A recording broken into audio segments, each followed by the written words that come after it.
Namaste. Good evening, ladies and gentlemen. Since this morning, Indian social media users have been outraged by a comment by Israeli filmmaker Nadav Lapid. He made headlines today, this morning, for not just using simple, ordinary words to condemn a film that we have all appreciated, Vivek Agnihotri's The Kashmir Files. He called it vulgar and he called it propaganda. Now, Lapid, this filmmaker of Israeli origin, was made the jury chief at the 53rd edition of the International Film Festival of India, or IFFI. He made these comments while addressing the closing ceremony of the festival in Goa. Now, since this news broke out and Twitter was agog with condemnation for this comment, and a very obvious question arose after that, asking, who is responsible? Why should the government invite someone to a government function without exercising due diligence? It was not difficult at all to figure out who this person was, what his antecedents are, where all he has been to, what all he has said, what kind of comments he tends to make. And I tweeted in a series of tweets called Thread that this was a responsibility of top-level bureaucrats. Now, obviously, that did not go down well with quite a lot of people, ordinary citizens who are not aware of the way our government functions. But before I get into that, let me also, if it makes if it makes the audience feel better, there have been several authoritative Israeli voices, that is the state of Israel, that have condemned Lapid's statement. Of course, the people associated with the film, The Kashmir Files, have condemned it too. That includes Vivek Agnihotri, the producer of the film, and Anupam Kher and Darshan Kumar. At the same time, the Indian juror distanced himself from the comment made by Lapid, saying that he made it in his personal capacity. People are asking why the Ministry of Information and Broadcasting has not issued any comment yet. I'm not too sure it will be appropriate of the government to get into this. It would somehow appear unseemly. What of course should have been done is that this person should not have been invited in the first place. Government inviting someone to insult government, because why am I saying insulting government when he critiqued a film? That's because this government put its stake in the film. When the Prime Minister of the country made a statement in support of the film in the Parliament, the highest temple of Indian democracy.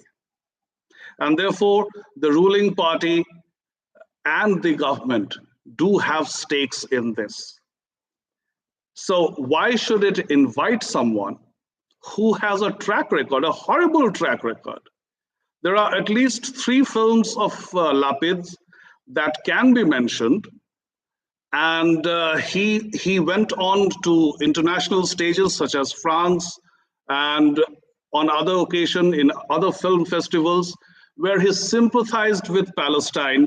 He condemned his own people, Israeli people, Jewish people. And what he said sounded like sympathizing with Palestinians, not just Palestinians. That would have still have been okay. It verged on supporting Hamas, the terrorist group. So it wasn't very difficult for whoever made the selection to find it out from a very basic kind of Google search. This guy, who was born in 1975 in Israel, of course, but following his training in filmmaking, he did not stay on in Israel. He did return later. He went to France.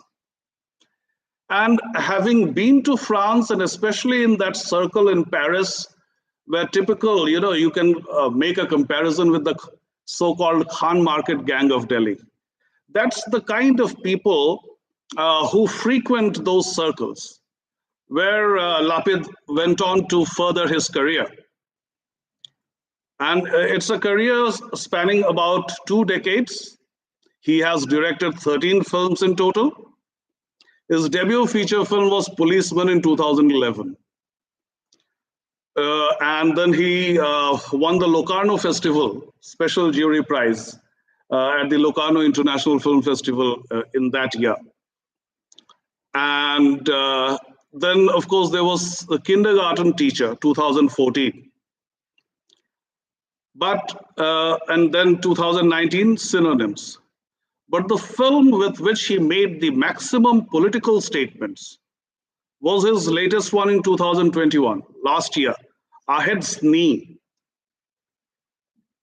So he clearly supported, wherever he went with that film to promote it or to receive any award, he clearly supported even terrorist attacks on Israeli and Jewish people.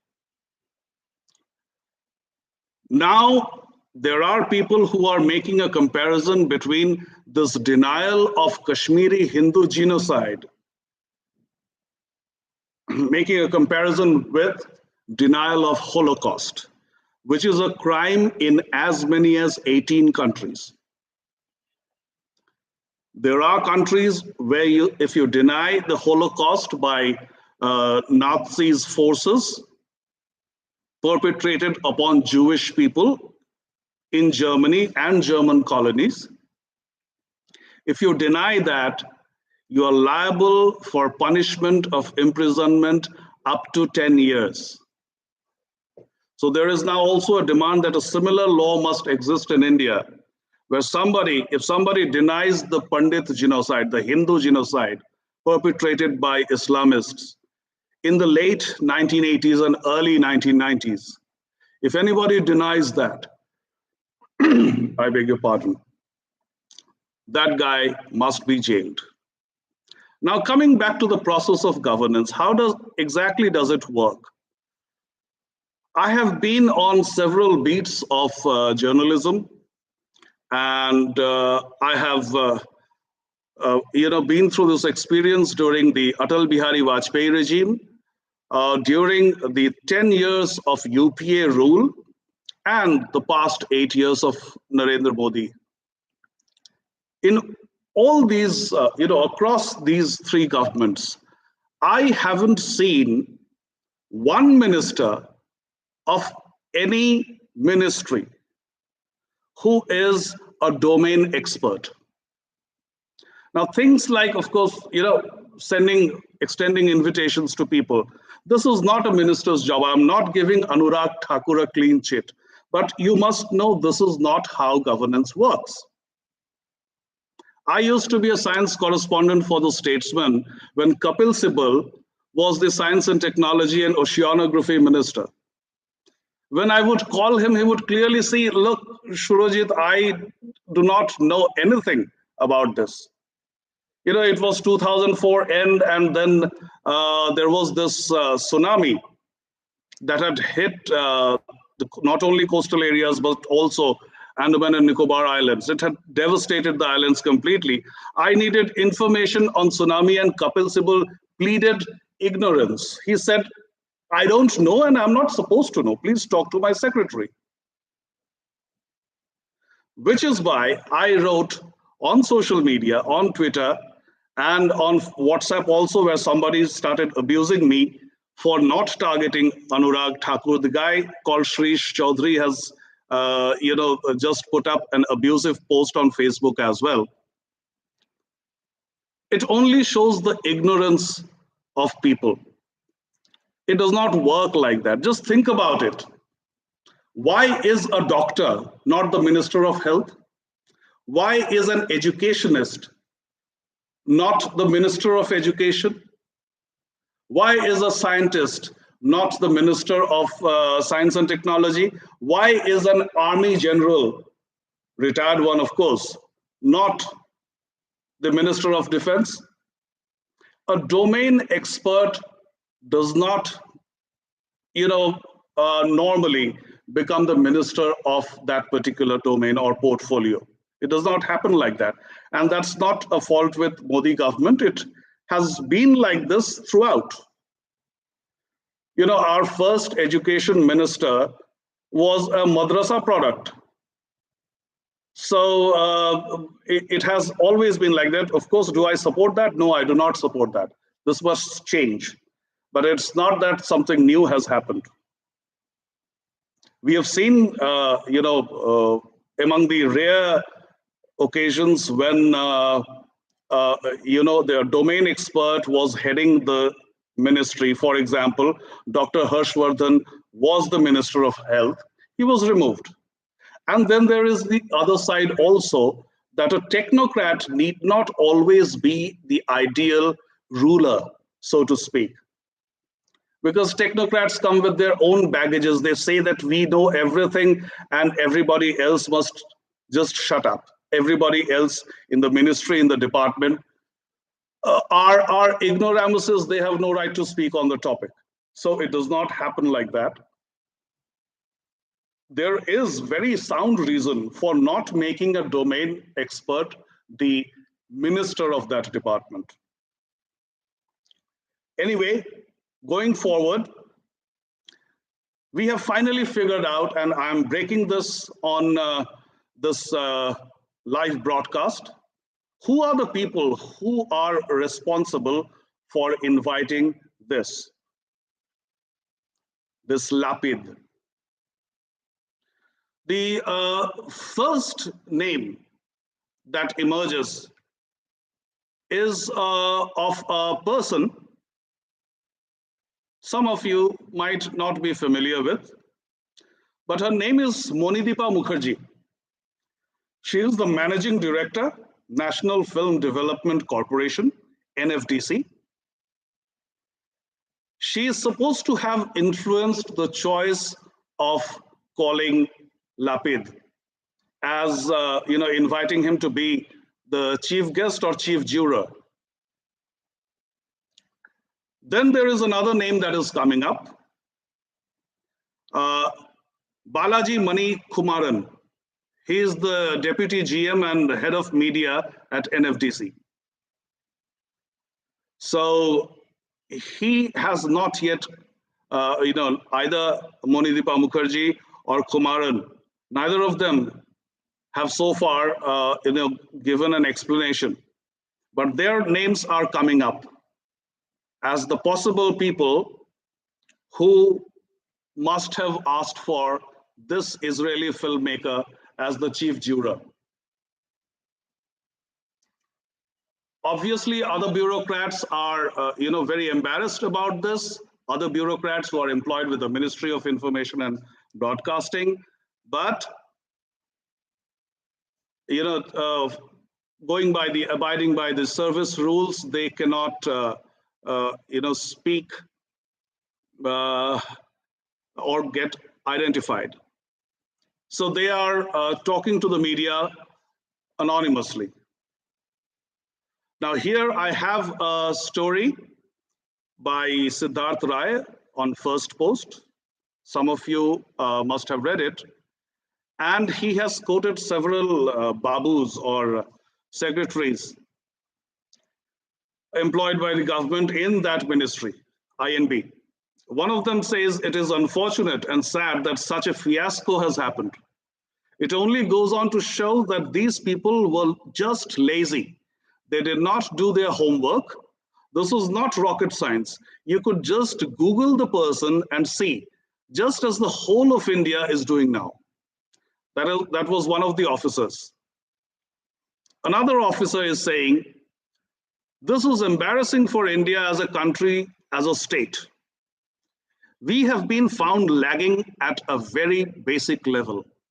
There is a set standard procedure for selection or inviting people as jurists, just like any other film festival across the world. The person should be eminent, must have an acclaimed body of work under his belt. The question is, who thought that Nadav Lapid qualifies on these two counts? So, a while ago, I told who thought so. I told you. There is another source in the ministry who is saying this edition of the film festival was nothing new. It was the 33rd edition, 53rd, sorry. It was the 53rd edition.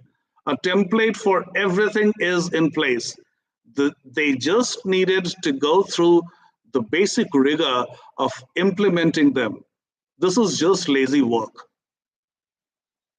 There is a retired officer who is saying it would be wrong to place the blame on bureaucracy as a whole. Of course, there are people who are, being apologists for this behemoth of Indian governance called the bureaucracy, which, of course, people will say that I have had a bias against this class of people for long.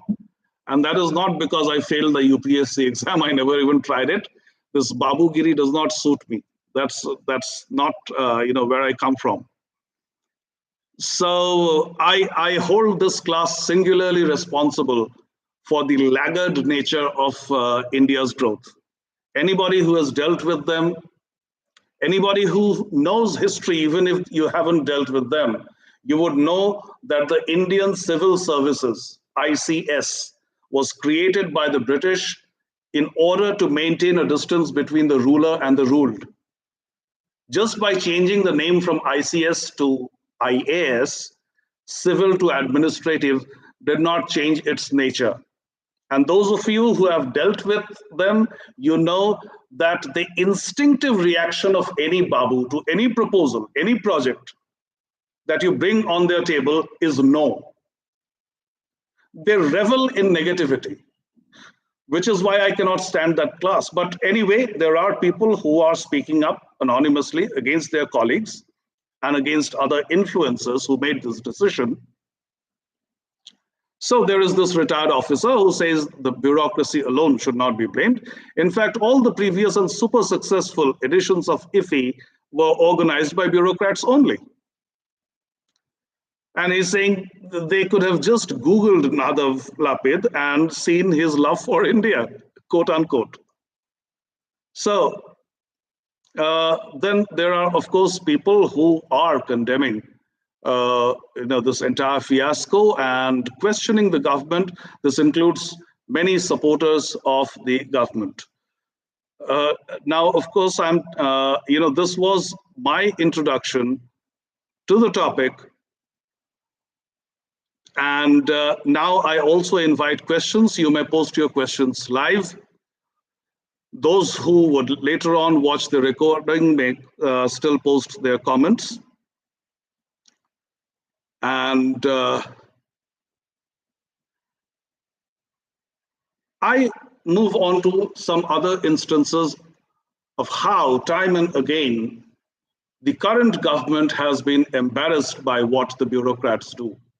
As I said, that this extending of invitation is the job of bureaucrats. And a retired bureaucrat I just quoted conceded that point, that it was not minister's job, it was the bureaucrat's job.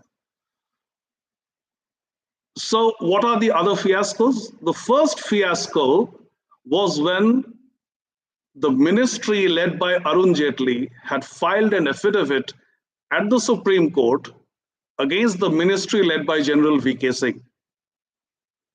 Now, what did it appear to, how did it appear as to an outsider, to a common and average news consumer?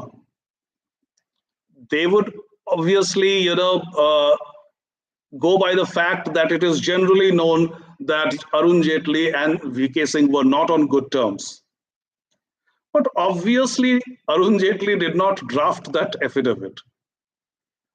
So these are the things that bureaucrats do.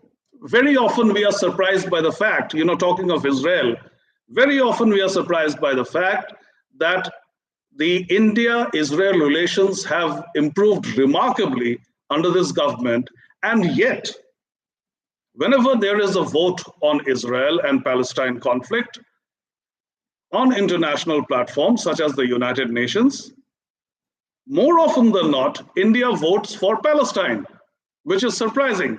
Why does it so happen? That's because, the Ministry of External Affairs and the entire body of diplomats is another, authority in a league of its own. Unless you just grab them, jolt them out of their slumber, they keep acting in a manner in which they were trained to do right in the beginning, in the 1860s and 70s, when the governance model of India was gradually developing. This must, of course, change, but that requires a huge reform. And even though the Second Administrative Reforms Committee, was headed by Veerappa Moily, a congressman, I'm sure that Congress will, raise a huge din if the Modi government tries to reform the administrative service.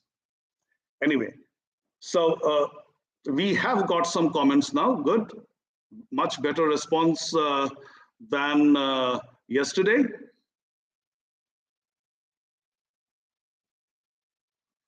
Joshri Singhal writes, that is not bias, that is honest feedback of what truly Babu culture is. Thank you, Joshri. Shujoy Sen Gupta, with you, Shurojit. Heads must roll. Yes, of course, they must be. And I seize this opportunity to remind my viewers about an article I had written for Swarajya in, I had just joined that, and I was contacted by people working for DD News. And to my horror, I realized that several people appointed by the UPA government, by Anand Sharma, by Manish Tiwari, and even by UPA ally Lalu Prasad Yadav, they were working for Doordarshan News, DD News. I'm not talking about DD National, which is another story. Lok Sabha TV, that is another story. It is now Sansad TV, etc., etc. I'm talking about DD News. So people may Google and find out that article on Swarajya where I named people who was appointed by Anand Sharma, who was appointed by Manish Tiwari, who was appointed by Lalu Prasad Yadav. And people were wondering, well, the government has changed, but even the what is supposed to be the mouthpiece of the government was speaking a language of the opposition. We all know how Rajya Sabha TV used to behave those days. But that was understandable because it was headed by Hamid Ansari. Until the time he was the vice president, we could do nothing about it because vice president suffices as a vice president of the country is also the chairman of the Rajya Sabha. So Rajya Sabha TV was headed by Hamid Ansari. What was happening in Lok Sabha TV? In Lok Sabha TV, the entire show was being run and is still being run by the secretariat. It's not by the government. And when Sumitra Mahajan was the speaker of the Lok Sabha, a person called Patwardhan, I think Anand Patwardhan, who is a big time critic of Modi, used to decide the content of Lok Sabha TV. Now, the point is, of course, when you are inside a Sarkari Naukri, even Sarkar cannot kick you out by the drop of a hat. It takes time. But then these issues had to be raised. So I raised it in Swarajya. And at that point of time, I did not have information about Lok Sabha TV. Later on, I came to know what was happening. So these are the things why the Modi government fails to control the narrative. In some cases, it can act promptly. I am absolutely sure, because this government is very Twitter sensitive. That much I can say. Since there is a furor on Twitter, action will be taken. I'm absolutely sure. By tomorrow or the day after, you will get the news that heads have rolled. Plain and simple. Somebody is losing the consultancy seat at least. Monidipa Mukherjee is going to face trouble. And, because it was NFDC, so National Film Development Corporation, their recommendation had to be taken. So when it is about films, you talk to the department that is concerned about films. So that is the, Sarkari department, NFDC. What are the credentials of Monidipa Mukherjee? Not difficult to find out. She's not been around since Modi's time, but much earlier. So it's easy to find out, and you can easily figure out how this fiasco happened. So we have some more comments, and let's check what those comments are.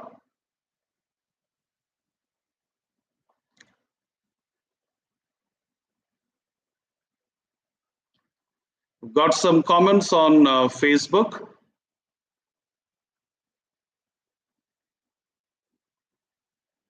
There's a comment that says, "Ye Hindu-phobic leftist communist." He blames the government. He invited leftist communist Devdutt Patnaik in Khel Ratna Award. He called Hindu-phobic Islamic jihadi terrorist Urdu wood jihadi Amir Khan in Khelo India. This so-called Hindutva ki king is the biggest Hindu-phobic insan, etc., etc. So it's a big, long comment made about 21 minutes ago. So yeah, not surprising, because people do not know how governance works, and also this political aspect, that was how governance works, is the administrative aspect. Talking about the political aspect, I consider this deception on the part of the current government. Any Muslim outreach that this government is doing is no more authentic than Gandhi Bhakti by Pradhan Mantri Narendra Modi. And, of course, BJP would try to remain in power, and to remain in power, Hindutva people's votes are not enough. If we consider 100% of RSS Swayamsevaks and many dedicated Hindu voices together, that does not even make 25% of the entire voting population. How do you think Narendra Modi or BJP led by Narendra Modi, manages to get 43 to 46% of votes in general elections? Where are these extra 25-30% of votes coming from? They are coming from the people who believe that this is a soft guy, not as hardcore Hindutva guy as the opposition alleges him to be. These are people who used to traditionally vote for, if not the Congress, then Samajwadi Party. Now you have a big population of OBCs and Dalits voting for BJP. So unless this hardcore Hindutva section swells in number, this is a political reality. Unless they swell in number to such a huge proportion that their concerns can no longer be overlooked, you have to live with this. So, and the government has to live with the kind of international media coverage it gets, the kind of authorities it gets in international bodies such as the United Nations, General Assembly. Even when there is a resolution to be passed at UNSC, United Nations Security Council, In all these places, there are Islamist hawks and communist sympathizers of Islamism sitting there. In this hostile environment, the government cannot do what you expect it to do, what you hope it does.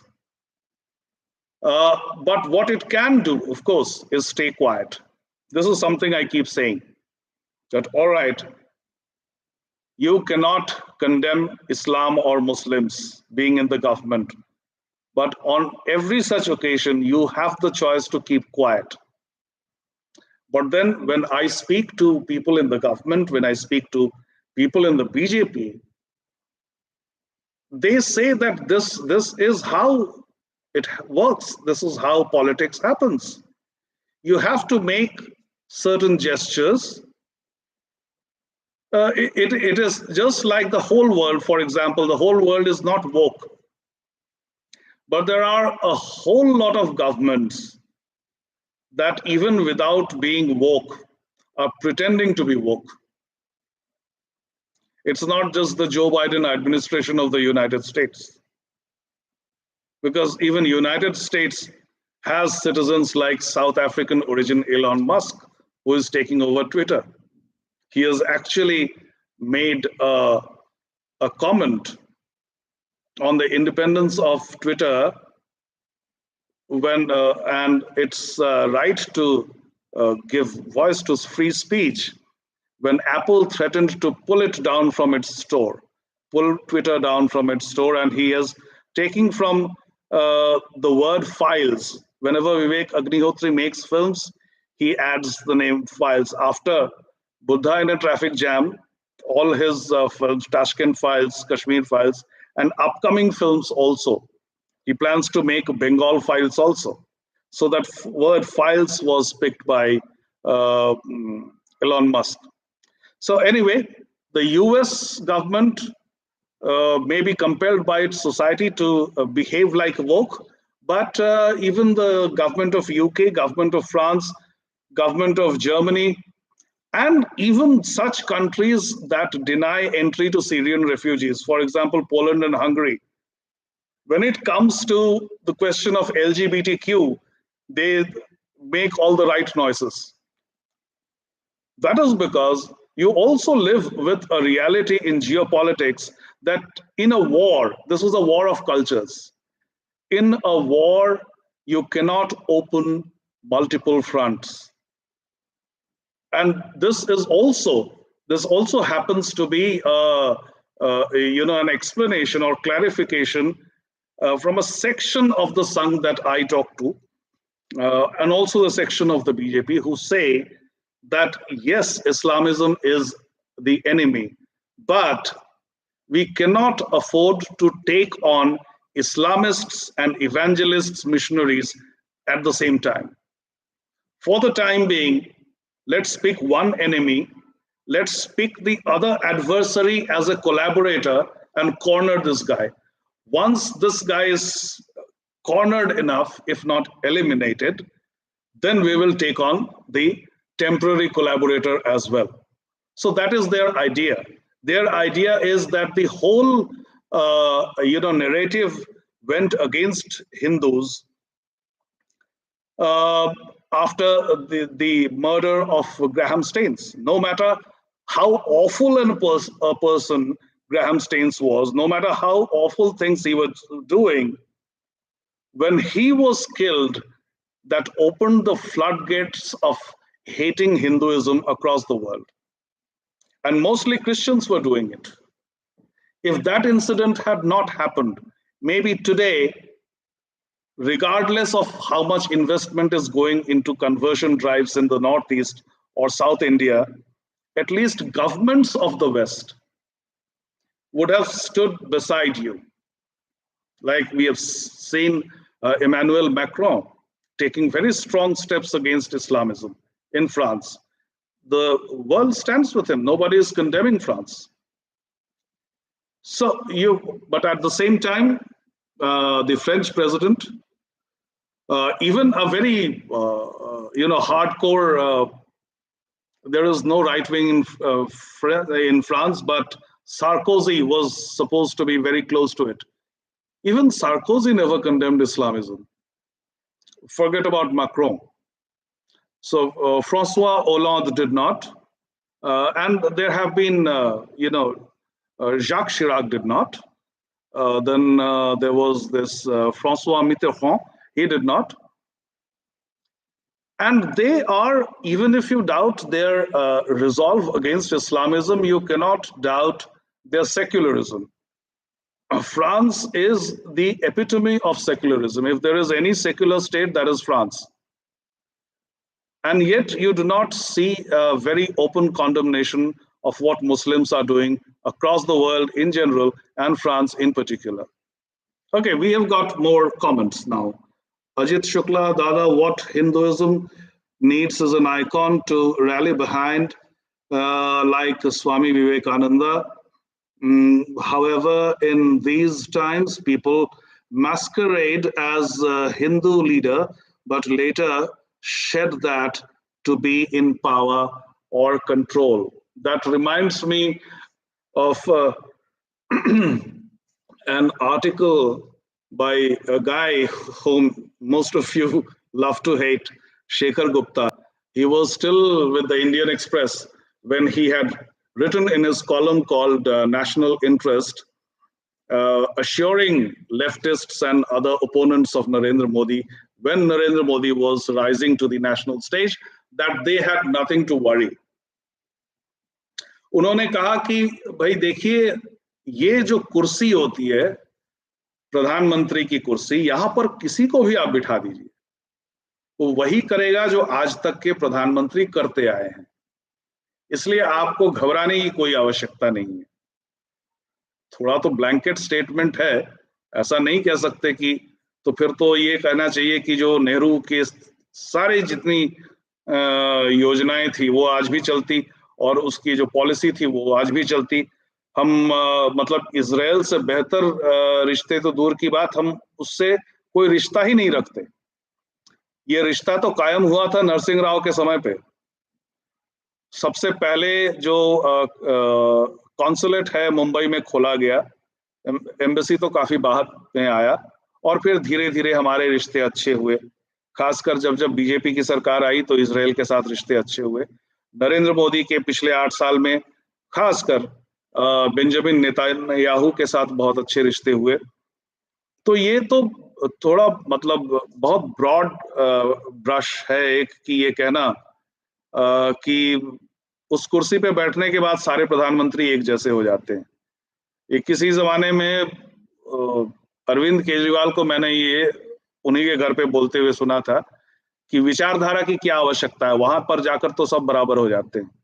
वो साहिबाबाद में जिस flat में वो रहते थे, आम आदमी party के शुरुआती दिनों में एक लाइव मिंट से कोई रिपोर्टर आई थी, इंटरव्यू दे रही थी, तो ये जरूर आपको लाइव मिंट में भी मिल जाएगा। जब रिपोर्टर ने पूछा कि आपकी विचारधारा क्या है, तो उन्होंने कहा इसकी क्या जरूरत है।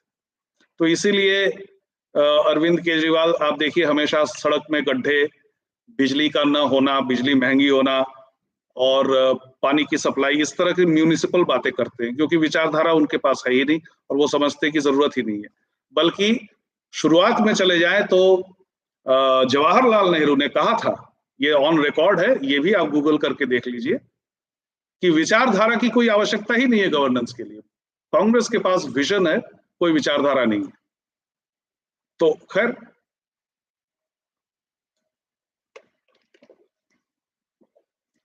ये आप जो कहते हैं शुक्ला जी कि कुछ लोग हिंदुत्व का मुखौटा पहनते हैं और बाद में कुर्सी के लिए उसकी तिलांजलि दे देते हैं, ये भी शायद और शायद नहीं, मुझे पूरा विश्वास है कि आने वाले समय में ये स्थिति भी बदलेगी। और ये स्थिति जब बदल जाती है तो उसकी संभावनाएं अभी से दिख रही हैं। कम से कम 2 मुख्यमंत्रियों का मैं नाम लूंगा और उसके बाद अन्य मुख्यमंत्रियों का भी। एक तो योगी आदित्यनाथ है, उनसे भी कुछ शिकायतें हैं, जो हार्डकोर हिंदुत्व के लोग हैं। वो कह रहे हैं कि अलग अलग चीजें, जैसे जब काशी विश्वनाथ कॉरिडोर बन रहा था तो कई सारे शिवलिंग उजाड़ दिए गए और उन्हें पुनर्स्थापित नहीं किया गया। हालांकि वो भी मेरी छानबीन से पता चला कि वो वन साइडेड नैरेटिव था। कुछ के साथ ऐसा हुआ जिनका कोई दायित्व लेने वाला नहीं था। जब उन्होंने ढूंढा कि कोई महंत, कोई पुरोहित जो उसका दायित्व ले कि ये शिवलिंग जहां पर स्थापित हुई थी, तो जो न्यास ये काम मतलब लगातार कर रही थी और अभी भी मेंटेनेंस में है, उनका ये कहना था कि जो भी महंत या पुरोहित या पंडित किसी भी स्थापित लिंग की या फिर अन्य देवी देवताओं की मूर्तियों के लिए अपना दायित्व लेते हैं, तो उन्हीं के कथनानुसार जो ये होगा, जिस तरह से कर्मकांडों में ये कहा गया है कि इस तरह से फिर से स्थापना होनी चाहिए, पुनर्स्थापना होनी चाहिए प्रायश्चित के साथ, वो किया जाएगा। तो जहां जहां पुरोहित मिले उनको, ऐसे पंडित मिले, वहां किया गया। कई शिवलिंगों के साथ ये नहीं किया जा सका। तो खैर, इन सब चीजों के लिए, या फिर अक्षय वट जो है वो कैसे उसको टूटने दिया गया, दीवार ढह गई तो उसके साथ पेड़ भी गिर गया, तो ये सब बातें योगी आदित्यनाथ के बारे में कही जाती है। और इसी तरह से जब हम असम में जाते हैं तो हिमंत विश्व शर्मा के बारे में भी असम के कुछ लोग इधर उधर की बातें करते हैं। लेकिन वो सब छोड़ दीजिए। हिंदुत्व के प्रश्न पर हमने देखा कि अगर सीएए के खिलाफ जो दंगे हुए, प्रदर्शन, लोकतांत्रिक प्रदर्शन के नाम पर जो दंगे हुए, मारकाट हुई, आगजनी हुई, उसके खिलाफ अगर सबसे कठोर कदम किसी ने उठाया था तो योगी आदित्यनाथ ने उठाया था। आज भी इतने वर्ष मुख्यमंत्री रहने के बाद, 5 वर्ष पूरा किया उन्होंने पहले टर्म का, सेकंड टर्म का भी अभी देखिए 1 साल पूरा होने वाला है। तो उसमें उन्होंने जब जब भी इस्लाम या मुसलमान के प्रश्न पर कोई प्रश्न किया गया, बहुत स्पष्टता के साथ, साफ गोई के साथ उन्होंने अपनी बात रखी। इसी तरह से हिमंत विश्व शर्मा भी रखते हैं। और हालांकि हिमंत विश्व शर्मा और योगी आदित्यनाथ कोई भी संघ से नहीं आते, लेकिन जिस तरह का समर्थन उनको, जन समर्थन प्राप्त हो रहा है, मुझे लगता है कि भविष्य में बीजेपी इनके बारे में भी, जब प्रधानमंत्री नरेंद्र मोदी रिटायर होना चाहे, तो वो 2024 में नहीं होगा, क्योंकि वो हमेशा 2 टर्म के बीच में होगा, चुनाव के वक्त नहीं होगा। खैर, विषयांतर हो रहा है। तो ऐसे नेता भी आएंगे। आज भी मोदी जहां तक पहुंचे हैं, वाजपेयी को हिम्मत नहीं होती वहां तक पहुंचने की। इसी प्रकार से जो आगे के जो प्रधानमंत्री आएंगे वो अधिक हिम्मत दिखाएंगे। और इसमें wasn't PM Modi a similar statesman when he was CM of Gujarat? खैर, ये तो खैर मैं जब 2013-14 में कहता था तो आप लोग मानते नहीं थे। अभी आप कह रहे हैं। आप मेरे फेसबुक के पोस्ट्स निकालिए उस समय के, जब मैं कहता था कि आप लोग कह रहे हैं, मान रहे हैं, ऐसी एक छवि उनकी बन गई है, वो सब तो ठीक है, लेकिन गुजरात में जो उन्होंने काम किया 2001 के अक्टूबर से, उस समय वो मुख्यमंत्री बने थे, 4 महीने बाद दंगा हो गया, उसके बाद से 2014 तक एक भी दंगा गुजरात में नहीं हुआ। बल्कि 2002 के दौरान भी कोर्ट में साबित हो चुका है, मेरी अपनी राय नहीं है, कि प्रधानमंत्री, तत्कालीन मुख्यमंत्री गुजरात के, वो जिम्मेदार नहीं थे उन दंगों के। केवल यही नहीं, जब एक बार वो तैयार हो गए थे, और तैयार हो जाने के बाद 2008 में एक आतंकवादी हमला हुआ था गुजरात में, अहमदाबाद में, लेकिन उसके चलते कोई दंगा नहीं हुआ। 2000, और ये बात वो बहुत गर्व के साथ कहते थे कि जब मैं पूरी तरह से प्रशासन मेरे कंट्रोल में आ गया, तब अगर आप हमें दोषी ठहराते हैं, उस समय तो नया नया पावर हस्तांतरण हुआ था, और एक तरह से हड़बड़ी में वाजपेयी ने निर्णय लिया था कि वो अक्टूबर 2001 में मुख्यमंत्री बनेंगे, क्योंकि उससे पहले उसी साल की शुरुआत में 26 जनवरी को आप सबको पता होगा कि भुज में भयंकर भूकंप आया था और केशु भाई पटेल की सरकार ठीक से संभाल नहीं पाई थी। छवि भी काफी धूमिल हुई थी उस भूकंप के बाद, जो रेस्क्यू रिहैबिलिटेशन का काम हुआ उसमें। तो ऐसे में, और ऊपर से उससे पहले वाघेला, शंकर सिंह वाघेला विद्रोह कर चुके थे, और इन सब के बीच इनको मुख्यमंत्री बनाया गया। ये प्रशासन को ठीक से समझते, उससे पहले तो प्रचारक वगैरह रहे थे वो, और पार्टी के छोटे मोटे पदों पे थे वो, जनरल सेक्रेटरी तक भी थे, लेकिन प्रशासन उन्होंने संभाला नहीं था कभी। प्रशासन मुश्किल से 4 महीने पुराना हुआ था, दंगा हो गया बहुत बड़ा, और दंगे बहुत भयंकर पहले भी गुजरात में हो चुके हैं, वो कोई नया वो था नहीं। तो खैर जो भी है, दंगों को जिस तरह से फाइनली कंट्रोल में लाया गया, नंबर 1। नंबर 2, जो सूरत में हुआ, सूरत में क्या हुआ जिसके कारण से प्रवीण तोगड़िया के साथ रिश्ता खराब हो गया, विश्व हिंदू परिषद और भारतीय जनता पार्टी के बीच में भी काफी तनाव हो गया। उस समय ये देखा गया कि जो टाउन प्लानिंग हो रही थी उसमें बहुत सारे मंदिर और कुछ मस्जिद और कुछ दरगाह, कुछ गुरुद्वारे, कुछ चर्च वगैरह, जो उनके टाउन की प्लानिंग थी सूरत की, उसके आड़े आ रही थी। कोई बीच में अचानक कहीं से भी एक मंदिर, कहीं से भी एक गिरजा, कहीं भी एक मस्जिद, इस तरह से। तो उन्होंने तय किया कि मेरे ख्याल से अभी जितना मुझे याद है 80 टोटल ऐसे प्लेसेस ऑफ वर्शिप थे जिनको ढहा दिया जाएगा। उसमें अधिकांश मंदिर थे। वो ले लीजिए, केस नंबर 2। केस नंबर 3 लीजिए, जब गुजरात 2002 के दंगे चरम पे थे, उस समय प्रपोजल आया था आईएसबीटी का, गुजरात में अहमदाबाद में आईएसबीटी का। और ये मुझे गुजराती चैनल्स के, टेलीविजन चैनल्स के पत्रकारों ने मुझे बताया कि उस समय कई एडवाइजर्स ने नरेंद्र मोदी को कहा था कि जुहापुरा, जो वहां मुस्लिम बहुल इलाका है, वहां आईएसबीटी मत बनाइए। मुसलमानों ने अगर कभी चक्का जाम कर दिया तो पूरा का पूरा ट्रैफिक अस्त व्यस्त हो जाएगा, the state will be thrown out of gear. But he did not listen to their counsel.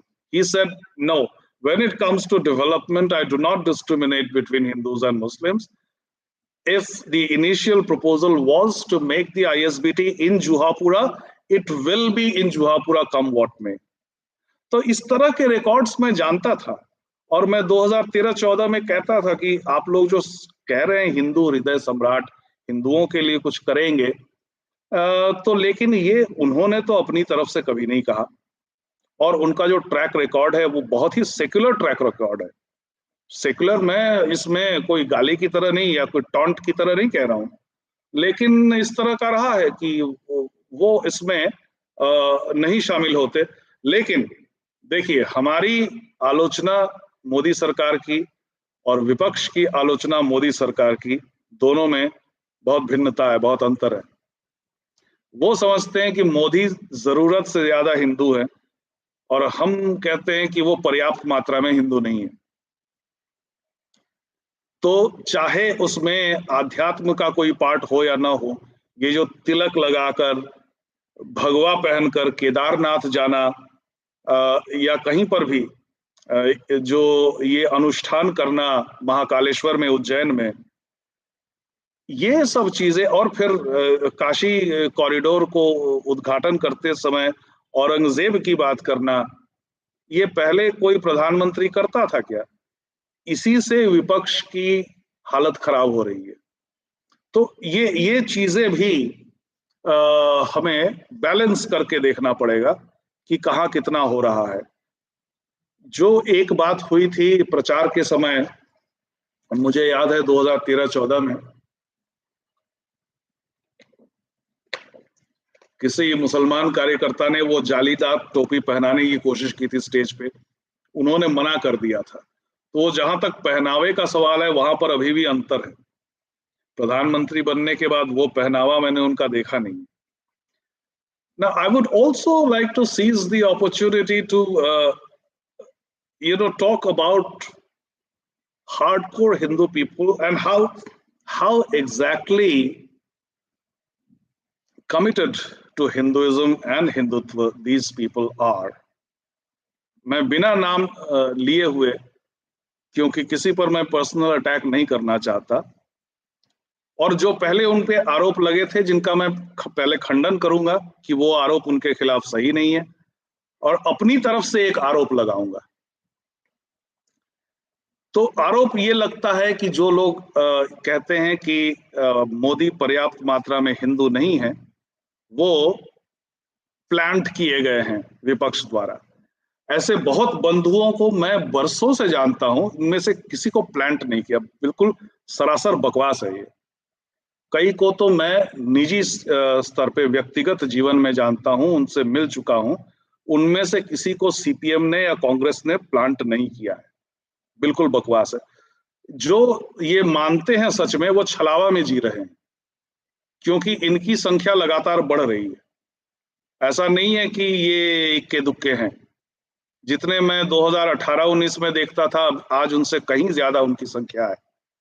हाँ, इससे हो सकता है कि उनके विरोध से विपक्ष को कभी कभी फायदा हो जाता है, लेकिन इसका मतलब ये नहीं है कि विपक्ष ने उनको प्लांट किया है।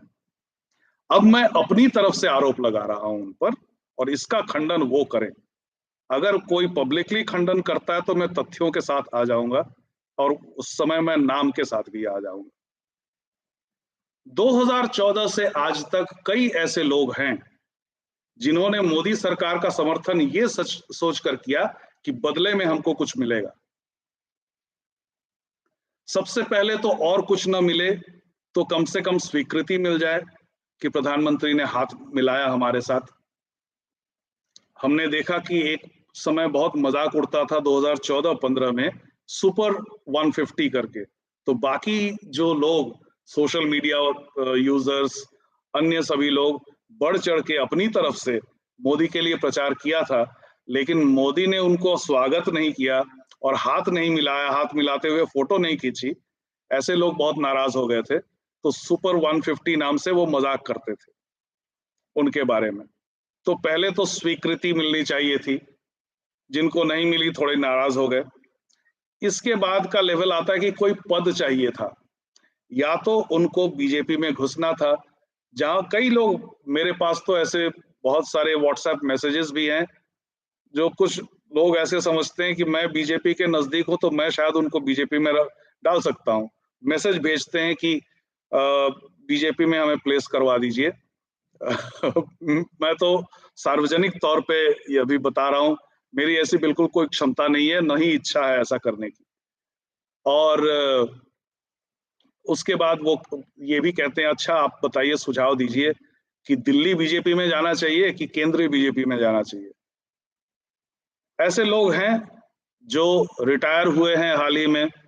उनको एक उम्मीद थी कि नरेंद्र मोदी सरकार के समर्थन करने के चलते उनको एक पोस्ट रिटायरमेंट पैकेज कुछ मिलेगा, चाहे वो कोई पद के हिसाब से हो या कैसे भी हो, या कम से कम स्वीकृति हो, कम से कम एक उनका जो बुढ़ापे का जीवन है वो भी आर्थिक रूप से सुनिश्चित हो जाए। ऐसा जब हो नहीं पाया तो वो भड़क गए, और भड़काऊपन इस हद तक पहुंचा कि आज वो केवल नरेंद्र मोदी सरकार की निंदा नहीं कर रहे हैं, वो कांग्रेस का समर्थन कर रहे हैं, वो टीआरएस का समर्थन कर रहे हैं, वो आम आदमी पार्टी का समर्थन कर रहे हैं, कि इस उम्मीद पर कि कोई तो हमें अब्सॉर्ब कर ले इनमें से। ये जब मैंने देखा तो मैं वैसे भी दोनों ग्रुप से इक्विडिस्टेंट रहता था। मुझे ये लगता है कि सांस्कृतिक तौर पे भी, सभ्यता के तौर पे भी अगर देखें, अगर आप पॉलिटिक्स के तौर पे ना देखें, तो जितने भी हिंदू गुट हैं जिनमें आपसी मतभेद हैं, उनमें से किसी एक गुट में अगर आप शामिल हो जाते हैं तो पूरे के पूरे हिंदुत्व कॉज को आप नुकसान पहुंचाते हैं, आप हानि पहुंचाते हैं। क्योंकि उससे क्या होगा, कोई आपसे नाराज होगा, कुछ लोग आपको वाह वाह भी करेंगे और कुछ लोग नाराज भी होंगे, लेकिन अल्टीमेटली हमारी संख्या, हमारा वॉल्यूम वो कम हो जाएगा इस आपसी झगड़े की वजह से। तो मैं इन सब चीजों से दूर रहता हूं। और कभी भी इसको मैं एक कैंपेन नहीं बनाता। अगर कोई बात मुझे अच्छी भी नहीं लगे, तो जैसे मान लीजिए मुरारी बापू की कोई बात अच्छी नहीं लगी, मैं उस दिन कहूंगा, बहुत हंगामा नहीं मचाऊंगा उसको लेकर। सदगुरु जग्गी वासुदेव की कोई बात अच्छी नहीं लगी, एक दिन मैं कहूंगा, उसका कोई कैंपेन नहीं चलाऊंगा।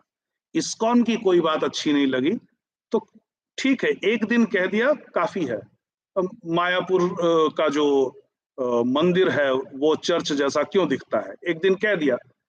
पंकज सक्सेना के साथ अपने मित्र हैं, उनके साथ कार्यक्रम किया, बात खत्म।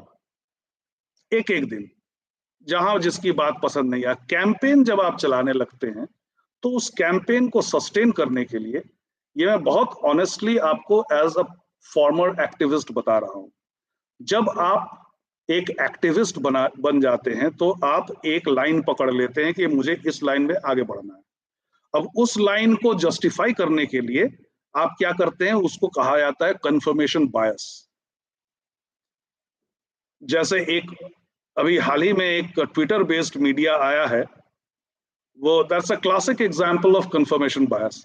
वो चुन चुन कर ऐसा करता है कि वो अपनी कोई स्टोरी नहीं लिखता, स्क्रीनशॉट लेता है, अपने ब्रांड का नाम उस पर चिपका देता है। मैं उसका नाम नहीं ले रहा हूं, क्योंकि शायद मैं कंफर्म नहीं हूं, वो जो चलाते हैं वो मेरे ही दोस्त हैं, तो मैं उनका नाम नहीं ले रहा हूं। तो चुन चुन कर ऐसी खबरें, एक पक्षीय खबरें जो कि सरकार को कॉर्नर कर सके, वो चुनते हैं, उसका स्क्रीनशॉट लगाते हैं। ये कोई जर्नलिज्म हुआ, कोई तरीका हुआ जर्नलिज्म करने का, स्क्रीनशॉट जर्नलिज्म। उसके ऊपर बस अपना नाम लगा देते हैं और बहुत पॉपुलर हो रहे हैं ट्विटर पे वो। तो ये मैं जिनके बारे में कह रहा था कि उनको एक रिटायरमेंट, पोस्ट रिटायरमेंट पैकेज चाहिए था, नहीं मिला, सरासर आरोप लगा रहा हूं, केवल नाम नहीं ले रहा हूं। उन्होंने मुझे चुनौती दी तो नाम भी ले लूंगा, और तथ्य प्रमाण के साथ, कि उनको क्या चाहिए था जो उनको नहीं मिला। तो इसलिए खैर ये चीजें हैं, तो इनसे बचने की आवश्यकता है, और आपस में ऐसी फूट न डालें कि हमारे हिंदुत्व के कॉज को ही ठेस पहुंचे। तो ये जो कुछ प्रश्न आए थे, वो मैंने उनमें से जिसमें कोई स्पष्टीकरण देना था या फिर कोई एक्सप्लेन करना था कुछ, वो मैंने किया। और